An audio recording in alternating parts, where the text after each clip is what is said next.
परसों के दिन परवाला देशाच्या संसदेमध्ये गृहमंत्री अमित शाह यांनी ज्या पद्धतीनं या देशाचे संविधान निर्माते विश्वरत्न परमपूज्य डॉक्टर बाबासाहेब आंबेडकर यांचं नाव घेऊन तुम्ही आंबेडकर आंबेडकर काय करता, जर वारंवार तुम्ही अशा पद्धतीचं जे नाव घेता त्यापेक्षा तुम्ही देवाचं नाव जर घेतलं तर तुम्हाला स्वर्ग मिळेल।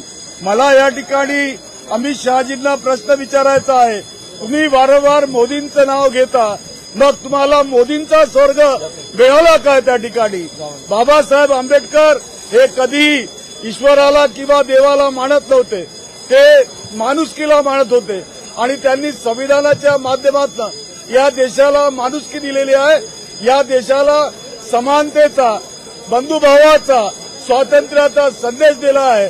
ती आमची अस्मिता आहे आणि तीच आमची या ठिकाणी संपत्ती आहे। हा अपमान आम्ही कदापि सहणार नाही आणि या अपमानाविरुद्ध आम्ही सातत्यानं या देशामध्ये दाद मागणार आहोत। जय भीम।